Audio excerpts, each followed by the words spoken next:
Hi guys to एक्सल्बम, जिसे 3 idiot spoiler कहा जाता है। आगे देखें और ध्यान रखें। 30 वर्षीय फरहान एक उड़ान पर है जो उड़ान भरने से कुछ ही मिनटों की दूरी पर है। किसी का फोन आता है और वे जो खबरें प्रसारित करते हैं वो उसे सही मायने में झटका देती है। जब हवाई जहाज उड़ान भरता है तो वह अपनी सीट से उठकर परिचारिका के पास जाने की कोशिश करता है, लेकिन इससे पहले कि वह अपने सीने में तेज दर्द कर पाता, वो बेहोश हो जाता है। पायलट जमीन पर उतर जाता है। विमान रनवे पर वापस चला गया और फरहान को व्हीलचेयर में बाहर ले जाया गया। अचानक उसने अपनी आंखें खोलकर साबित कर दिया कि वह दिल का दौरा पड़ने वाला था। वो कुछ जंपिंग जैक करता है और अपने कार्यवाहक से कहता है कि वह भागने से पहले ठीक लग रहा है। फिर वो दौड़ता है अपने दोस्त राजू के घर पर। वो राजू को भी बुलाता है और उसे बताता है कि उनका तीसरा दोस्त रैंचो शहर में वापस आ गया है। इस खबर ने राजू को उतना ही चौंका दिया जितना उसने फरहान को दिया। वो जल्दी से एक शर्ट पहनता है और अपने हाथों में अभी भी अपने जूते के साथ बाहर भागता है। इन दोस्त मिलते हैं। फरहान उसे याद दिलाता है कि वो अपनी पैंट पहनना भूल गया था। फिर भी दोनों दोस्तों को परवाह नहीं थी, क्योंकि लापता पैंट अपने लंबे समय से खोए हुए दोस्त रैंचो के साथ फिर से मिलने की तुलना में कुछ भी नहीं है। वे अपने पूर्व इंजीनियरिंग कॉलेज जाते हैं और अपने कॉलेज चतुर से मिलते हैं। प्रतिद्वंद्वी और एक अहंकारी भोला आदमी। यह पता चला है कि चतुर ने फरहान और उसके समूह के साथ एक शर्त लगाई थी। जब वे कॉलेज में थे उन्होंने 10 साल बाद 5 सितंबर को मिलने का फैसला किया था, यह देखने के लिए कि उनमें से सबसे सफल कौन है। हर कोई इस बेवकूफी भरी शर्त के बारे में भूल गया। चतुरा ने इसे याद किया और उन सभी को एक ही स्थान पर फिर से लाया। उसने यह भी खुलासा किया कि वह रॉकलेज कॉर्पोरेशन के उपाध्यक्ष हैं और 1 करोड़पति अन्य 2 उसकी सफलता की परवाह नहीं करते हैं और केवल रैंचो से मिलना चाहते हैं। पता चलता है कि रैंचो कॉलेज के बाद बेतरतीब ढंग से चला गया और उसने कभी उनसे संपर्क नहीं किया, क्योंकि उन्होंने कई कोशिशों के बाद उसे ढूंढना छोड़ दिया था, क्योंकि वे इसी को हराने वाले थे। अपना समय बर्बाद करने के लिए नफरत करता है। वो दावा करता है कि रैंचो शिमला में है। वह उन्हें एक साथ लाने के लिए शिमला की यात्रा पर ले जाना चाहता है और उन्हें दिखाना चाहता है कि वो जीवन में कितनी दूर आ गया है।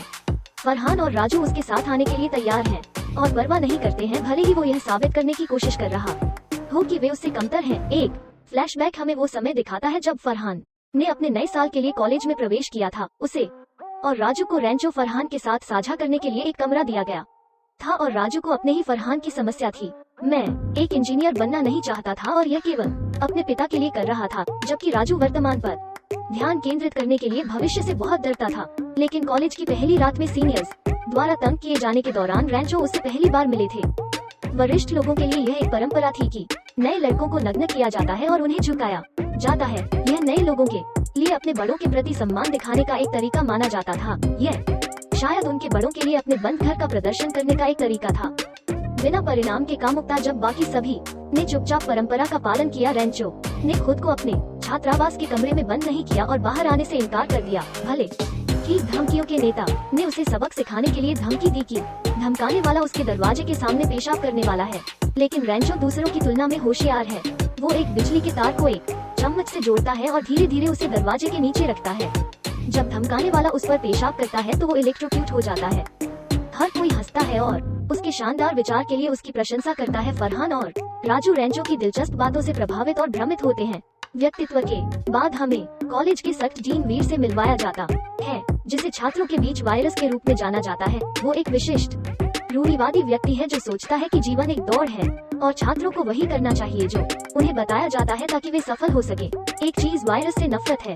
अधिकांश उसी कारण से समय बर्बाद कर रहे हैं, क्योंकि उन्होंने हर साल वायरस इकट्ठा होने के कारण बटन और हुक के बजाय अपनी सभी शर्ट पर वेलक्रो चिपका दिया है। प्रथम वर्ष के छात्र और उन्हें एक विशेष कलम के बारे में एक भाषण देता है जो उन्हें अपने शिक्षक से मिली। कलम के रूप में वे कहते हैं कि यह एक अंतरिक्ष यात्री की कलम है जिसे वैज्ञानिकों ने अंतरिक्ष में लिखने में सक्षम होने के लिए वर्षों के शोध के बाद आविष्कार किया है, जिसका वो इंतजार कर रहा है। अपने जैसे असाधारण छात्र को कलम दे दो, लेकिन अपने 20 साल के करियर में एक छात्र को इसके लिए पर्याप्त नहीं मिला। दूसरे शब्दों में वायरस खुद को बहुत ज्यादा सोचता है। वायरस ने कॉलेज के छात्रों के हर बैच के लिए एक ही भाषण दिया है। उसके जीवन में कभी किसी ने उससे एक प्रश्न नहीं पूछा था, लेकिन इस बार रैंचो ने पूछा कि अंतरिक्ष यात्रियों ने पेन वायरस के बजाय एक पेंसिल का उपयोग क्यों नहीं किया। वो हैरान रह गया। वो केवल इतना कह सकता है कि वो भाषण के बाद प्रश्न पर वापस आ जाएगा। स्कूल के चौकीदार और मिलीमीटर नाम के बाल कार्यकर्ता ने इस सवाल के लिए रैंचो की प्रशंसा की। रैंचो ने उसे स्कूल यूनिफॉर्म खरीदने के लिए कुछ पैसे दिए और उसे अपने दिलचस्प व्यक्तित्व पर ध्यान दिए बिना किसी भी स्कूल की किसी भी कक्षा में प्रवेश करने की सलाह दी।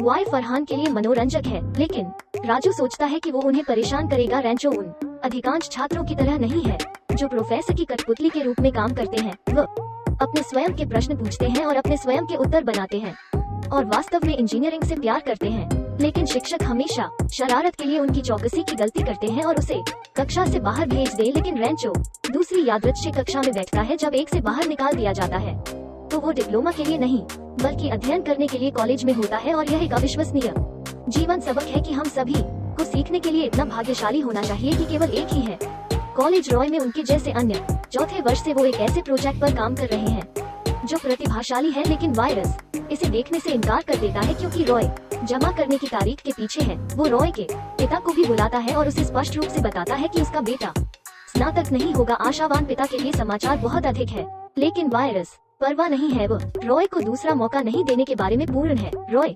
अपनी परियोजना को फेंक देता है और रैंचो को बाद में पता चलता है कि वो मशीन है अभिनव और केवल अगले सप्ताह के लिए थोड़ा पॉलिश करने की जरूरत है।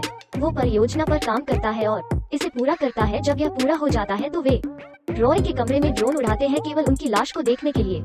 वे अपने कमरे में भागते हैं और गवाह करते हैं कि उन्होंने अपने अंतिम संस्कार के दौरान अकल्पनीय किया है। रैंचो वायरस को बताता है कि रॉय की हत्या कॉलेज के छात्रों पर दबाव डालने की प्रणाली द्वारा की गई थी। वायरस व्यक्तिगत रूप से टिप्पणी लेता है और फरहान और राजू के माता पिता को एक पत्र लिखता है कि रैंचो उनके बेटों पर बुरा प्रभाव डालता है। वायरस अगले दिन जेल में होना चाहिए। फरहान के पिता उन्हें घर बुलाता है और रैंचो को अपने बेटे से दूर रहने के लिए कहता है। रैंचो दीवार पर वन्यजीवों की तस्वीरों से विचलित उनके शब्दों की उपेक्षा करता है। यह पता चलता है कि फरहान एक वन्यजीव फोटोग्राफर बनना चाहता है, लेकिन उसने इंजीनियरिंग की है क्योंकि उसके पिता। रैंचो अपने पिता को समझाने की कोशिश करता है अन्यथा, लेकिन उसके गहरे जड़ और उथले सिद्धांत को मिटाने के लिए पर्याप्त नहीं है। उसके बाद वे राजू के घर जाते हैं और पता चलता है कि उसके परिवार गरीबी से नीचे रहता है। उसके पिता बिस्तर पर पड़े हैं और सेवानिवृत्त हैं, जबकि उसकी बहन बड़ी हो रही है, लेकिन कोई भी उससे शादी नहीं करना चाहता है। परिवार की जिम्मेदारी राजू पर आ जाती है। यही कारण है कि वह हमेशा भविष्य से इतना डरता है कि बाद में दोस्त शादी में मेहमान होने का नाटक करते हैं। भोजन का आनंद लेने के लिए रैंचो ने प्रिया नाम की एक लड़की और उसके मंगेतर को उसकी घड़ी के बारे में बात करते हुए नोटिस किया। बातचीत से यह स्पष्ट है कि लड़का सुहास एक भौतिकवादी आदमी है जो केवल उसकी स्थिति के लिए उससे शादी कर रहा है। रैंचो प्रिया को बताता है कि वो सुहास के बारे में क्या सोचता है और छोड़ देता है अपने जूतों में कपड़े पहनना उसे साबित करने के लिए कि वो कितना भौतिकवादी है। सुहास अपने जूतों की कीमत रोता है और वेटर पर चिल्लाता है कि रैंचो के व्यक्तित्व से उसे बर्बाद करने के लिए प्रिया कुछ खुदाई करता है और पता चलता है कि वो उसका पिता वायरस छात्र है। लड़के का दुर्भाग्य, जिस शादी में वे टूट गए वो वायरस की बड़ी बेटियां हैं। प्रिया अपने पिता को तीनों के बारे में बताती है और परीक्षा से एक रात पहले चतुरावयस्क हो जाती है। जब रैंचो को इस बात का संकेत मिलता है तो हर किसी के छात्रावास के कमरे में पत्रिकाएं उन्हें विचलित करने के प्रयास में होती हैं। वो उसे एक सबक सिखाने के लिए दृढ़ संकल्पित होते हैं। एक दिन शतूर को एक महत्वपूर्ण चैरिटी कार्यक्रम के लिए हिंदी भाषण देने के लिए आमंत्रित किया जाता है, लेकिन चूंकि वो हिंदी में भयानक है इसलिए वो सीखता है। भाषण का एक भी शब्द समझ में नहीं आ रहा है कि वो क्या नहीं जानता है कि रैंचो ने पाठ में कुछ महत्वपूर्ण शब्दों को बदल दिया है, जैसे कि स्तन और हमले के दिन, घटना के दिन। चतुर अनजाने में अपने बेटों के भाषण से वीआईपी का अपमान करता है। इसके लिए मुसीबत चतुर गुस्से में है। वो लोगों को यह शर्त लगाने की चुनौती देता है कि 10 वर्षों में सबसे सफल कौन होगा और दीवार पर 5 सितंबर की तारीख लिखता है। एक दिन रैंचो प्रिया से टकराता है और एक गहने की दुकान के बाहर सुहास ने उसे खरीदा है महंगी घड़ी। रैंचो एक प्रयोग करता है और उसे दिखावा करता है कि उसने घड़ी खो दी है। सुहास अपना आपा खो देता है और उसे एक बार फिर एक बेवकूफ कहता है जो अपने भौतिकवादी पक्ष को दिखाते हुए प्रिया उसके साथ टूट जाता है।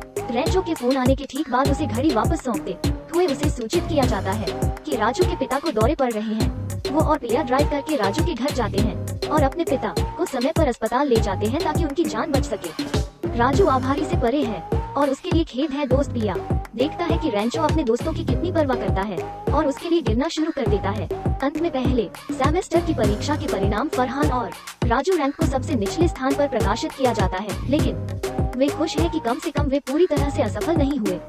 सरप्राइज, रैंचो पहले स्थान पर रैंक करता है, चतुर जो दूसरे स्थान पर आता है और वायरस जो रैंचो की हिम्मत से नफरत करता है।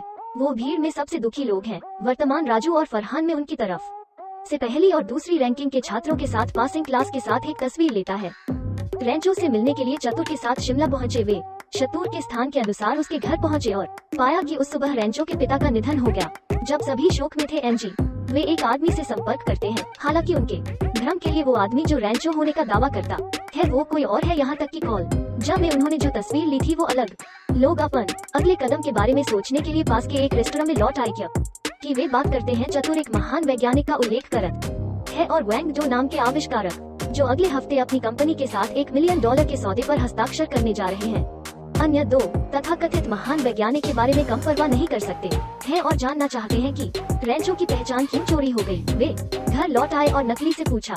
रैंचो असली के बारे में बताता है कि आदमी उन्हें डराने के लिए बंदूक निकालता है। यह शत्रु पर काम करता है जो एक कायर की तरह भाग जाता है, लेकिन फरहान और राजू अड़े हैं। वे बदले में अपने पिता की राख को शौचालय में फेंकने की धमकी देते हैं यदि वो उन्हें नहीं बताता है सच। आदमी आखिरकार बताता है कि वो असली रैंचो है और जो लड़का उनके साथ कॉलेज गया था वो उसके माली का बेटा है जिसे वे बचपन में छोटे कहते हैं। वो रैंचो का होमवर्क और पढ़ाई करता था उसके लिए। जब रैंचो के पिता को पता चला कि उसने छोटे को चलते रहने की अनुमति दी क्योंकि उसे शिक्षा की आवश्यकता थी और रैंचो को एक डिग्री की आवश्यकता थी, जिस तरह से छोटे को स्नातक होने के बाद वापस लौटना पड़ा क्योंकि उसने वादा किया था कि वो राजू और फरहान के बाद उसके नए के बारे में पता लगाने के बाद संपर्क में नहीं रहेगा। पता वे उसे फिर से देखने के लिए छोड़ देते हैं। जब लोग कॉलेज के अंतिम वर्ष में थे वे 2 महीने में नौकरी की भर्ती के बारे में घबराए हुए थे, जबकि भर्ती वायरस अपमान के बारे में भाषण देते हुए फरहान और राजू ने घोषणा की कि वे कभी भी नौकरी नहीं देंगे। उन्हें हारे हुए कहते हैं और उस रात सबके सामने उनका मजाक उड़ाते हैं, जबकि तीनों गुस्से में नशे में हो जाते हैं। जबकि नशे में धुत रैंचो ने खुलासा किया कि फरहान के पास अपने पसंदीदा फोटोग्राफर को संबोधित एक पत्र है जिसके साथ वो काम करना चाहता है। वो राजू को काया भी कहता है। भविष्य के बारे में लगातार चिंता करते हुए राजू और फरहान बदले में ऐसा करने का वादा करते हैं जैसा कि रैंचो कहता है कि अगर वह पिया के सामने अपनी भावनाओं को कबूल करता है तो वे वायरस के घर जाते हैं और पिया में छूट जाते हैं कि कमरे में रैंचो उसे सोता हुआ पाता है और अपनी भावनाओं को स्वीकार करता है, केवल यह पता लगाने के लिए कि वह उसकी गर्भवती बहन मोना से बात कर रहा था। लड़कियां दोनों उसके प्रस्ताव से प्रभावित होती हैं। जल्द ही वायरस जाग जाता है और उसके सामने के दरवाजे पर मूत्र पाता है। वो राजू के चेहरे को भी देखता है। अंधेरा है, लोग इतने नशे में हैं कि वे कक्षा में सो जाते हैं और कुछ घंटों बाद जागते हैं जब हर कोई कक्षा में वायरस तूफान का अध्ययन कर रहा है और पाता है कि राजू कल रात से अभी भी नशे में है। बाद में राजू को अपने कार्यालय में बुलाया गया और कहा कि वो होगा एक बार निष्कासित कर दिया और सभी के लिए वो उसे दूसरा मौका देने के लिए डीन से भीख मांगता है, लेकिन आदमी सिर्फ उसे अनदेखा करता है। एक अच्छे जीवन की कोई उम्मीद नहीं बची है। राजू ने अकल्पनीय को अंजाम दिया। निम्नलिखित दृश्य में हम देखते हैं कि रैंचो और फरहान उसे अस्पताल ले जाते हैं। शुक्र है कि वो बच गया, लेकिन लकवा की स्थिति में चला जाता है। जो एक डॉक्टर भी है उन्हें सूचित करता है कि राजू उन्हें देख और सुन सकता है, इसलिए उन्हें खुश होकर काम करना चाहिए और उस दिन रैंचो की शुरुआत करने के लिए उसे और बेहतर होने के लिए प्रेरित करना चाहिए। फरहान राजू को वापस लाने के लिए अपनी शक्ति में सब कुछ करते हैं। वे उसके लिए पार्टियों को फेंक देते हैं, उसे नकली समाचार बताते हैं जो उसे खुश कर सकता है और अपनी माँ के कपड़े खरीद सकता है कि वो हमेशा चाहती थी कि उसका निष्कासन भी समाप्त हो जाए, लेकिन वो अच्छी खबर भी उसे वापस नहीं लाती है। एक दिन रैंचो उससे झूठ बोलता है कि फरहान अपनी बहन से शादी करने जा रहा है जो एक पति के लिए बेताब है। समाचार राजू को अपने पहले शब्दों के साथ लकवा से बाहर कर देता है। वो उन्हें दुष्ट कहता है और झूठ बोलना बंद करने के लिए कहता है कि वो कुछ ही समय में ठीक हो जाता है। भर्ती के दिन फरहान को अपने पसंदीदा फोटोग्राफर से एक पत्र वापस मिलता है जो उसे अपना सहायक बनने के लिए आमंत्रित करता है। अब उसे बस अपने पिता से अनुमति मांगनी है। इसी तरह राजू भी अपने सभी भाग्य के छल्ले को छोड़ देता है और निडर होकर साक्षात्कार में जाता है। वो साक्षात्कारकर्ताओं को अपने खराब ग्रेड के बारे में सब कुछ बताता है और जिस कारण से उसे निष्कासित किया जा रहा था उसका रवैया किसी भी चीज के विपरीत है जिसे साक्षात्कारकर्ताओं ने कभी देखा है, इसलिए वे उसे नौकरी की पेशकश करते हैं। थोड़ी देर बाद एक भावनात्मक बातचीत के बाद फरहान भी अपने पिता को मना कर देता है कि वो उसे फोटोग्राफी करने के लिए अनुमति दे। फरहान और राजू ने रैंचो के सामने अपनी पैंट उतारकर कॉलेज की रस्म के अनुसार उनका सम्मान किया। हालांकि वायरस जो सुनिश्चित है कि राजू विफल होगा नहीं है, नशे में गलत साबित होने पर खुश होकर वो अपनी बेटियों से कहता है कि वो परीक्षा के प्रश्न सेट करेगा और इसे अब तक का सबसे कठिन बना देगा। पिया लड़कों के लिए चिंतित है, इसलिए वो वायरस के कार्यालय की दूसरी चाबी उनके पास लाती है और उनसे पेपर चोरी करने का आग्रह करती है। वर्तमान में लोग पिया को यह बताने के लिए बुलाते हैं कि उन्हें रैंचो मिल गया है, लेकिन उन्हें पता चला कि उसकी शादी कुछ ही घंटों में हो रही है। वे उसे लेने के लिए मूल मार्ग से हट गए और शुरुआत में पिया ने उनके साथ आने से इनकार कर दिया, भले ही वो अभी भी है। रैंचो के प्यार में वो अपने होने वाले पति के पास बैठती है, केवल यह पता लगाने के लिए कि हेडविया के पीछे का आदमी राजू है। उसने समझाने के लिए दूल्हे की जगह ले ली है इसलिए वो अंततः वे भाग जाते हैं, जबकि मेहमानों ने उन्हें अंतिम परीक्षा से एक रात पहले सदमे में देखा था। फरहान और रेंचो के पास प्रश्न पत्र चुराने का एक तरीका था। वे इसे अपने लिए नहीं करना चाहते थे, लेकिन वे डरते हैं कि राजू कुछ बेवकूफी करेगा अगर वो पास नहीं होता है, इसलिए वे कागज चुरा लेते हैं। जब राजू इसे पकड़ लेता है तो वो इसका इस्तेमाल करने से इनकार कर देता है। वायरस को इसका संकेत मिलता है और फर्श पर प्रश्न पत्र खोजने के लिए अपने कमरे में घुस जाता है। वह तुरंत उन्हें बाहर निकाल देता है। सभी लोगों के पास कोई विकल्प नहीं है लेकिन अपना सामान पैक करने, और जब वायरस घर लौटता है तो जाने के लिए पिया से पता चलता है कि उसका सबसे बड़ा बेटा जो एक दुर्घटना में मर गया था, उसने वास्तव में अपनी मौत खुद ही दी थी। उसने ऐसा इसलिए किया क्योंकि वायरस ने कुछ समय बाद समाचार पिया तूफानों को दूर करने के बाद उसे इंजीनियर बनने के लिए दबाव डाला।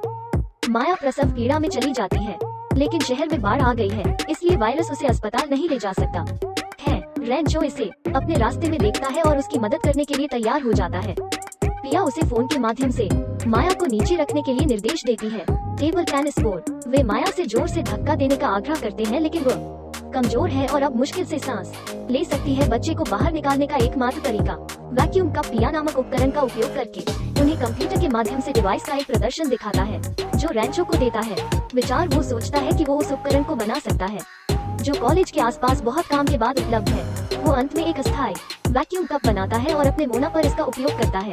अंत में एक सुंदर बच्चे को जन्म देता है जो 1 मिनट के बाद रोता है। उसका जन्म रेंचो जाने वाला है, लेकिन वायरस उसे रोकता है और उसे अंतरिक्ष यात्री कलम देता है जो उसे एक असाधारण छात्र को देना था। वह पहले प्रश्न का भी उत्तर देता है जो रेंचो ने उससे यह दावा करते हुए पूछा था कि एक पेंसिल अंतरिक्ष में उपयोगी नहीं होगी क्योंकि इसकी चुटकी खतरनाक हो सकती है यदि यह चारों ओर तैरती है। कि रात के अंत तक एक पुलिस वाला उत्तर से बाहर छात्रों को माफ कर देता है और उन्हें निम्नलिखित दृश्य में अंतिम परीक्षा देने देता है। तो हम लोग देखते हैं जी ग्रेजुएटिंग रेंचो फिर से कक्षा में प्रथम है क्योंकि समारोह जारी है। वो एक टैक्सी में ड्राइव करता है जो आखिरी बार फरहान और राजू ने उसे देखा था। उन्होंने वर्षों में उससे कई बार संपर्क करने की कोशिश की, लेकिन अब तक उसे नहीं मिला। जब वे उनका सही पता है, जब वे उस स्थान पर पहुंचते हैं जहां उन्हें पता चलता है कि यह एक ऐसा स्कूल है जहां रेंचो पढ़ाते हैं, तो वे चौकीदार मिलीमीटर में दौड़ते हैं जो अब बड़े हो गए हैं। उन्हें बताया गया है कि रेंचो उन्हें अपने स्कूल में ले आए ताकि वह प्राप्त कर सके निम्नलिखित दृश्य में उचित शिक्षा। पिया तरंजो को चलाती है जो एक झील के किनारे कुछ छात्रों को पढ़ा रही है। वो उसके पास जाती है और उसे जल्द ही चूमने से पहले चेहरे पर थप्पड़ मारती है। फरहान और राजू शामिल हो जाते हैं और उन्हें छोड़ने के लिए उसे मारते हैं, लेकिन वे समझते हैं कि उसके पास था असली रेंचो से अपने वादे को पूरा करने के लिए, क्योंकि समूह फिर से जुड़ता है। शत्रुर भी उनके साथ जुड़ जाता है और एक स्कूली शिक्षक होने के लिए रेंचो का मजाक उड़ाता है। वो अपने $1 मिलियन के वेतन की तुलना रेंचो के 5,000 रुपए ऑन सीन से करता है। जी की रेंचो के पास वायरस की कलम है, वह उसे भी ले जाता है और साथ ही बाकी समूह रेंचो से उसका असली नाम पूछता है। सभी को आश्चर्य होता है कि वह महान आविष्कारक मिस्टर वांगडू निकला, जो शतुर वांगडू के साथ एक समझौते पर हस्ताक्षर करने की उम्मीद कर रहा है। उसे फोन करता है, उसका नंबर और आखिरी सीन में उसे संदेश भेजता है। शतुर उससे माफी मांगता है और कॉलेज की परंपरा के अनुसार सम्मान दिखाने के लिए अपनी पैंट खोलता है। इस तरह के और वीडियो के लिए सब्सक्राइब करें, नोटिफिकेशन चालू करें और चैनल की मदद करने के लिए एक लाइक छोड़ें। धन्यवाद। देखने के लिए धन्यवाद।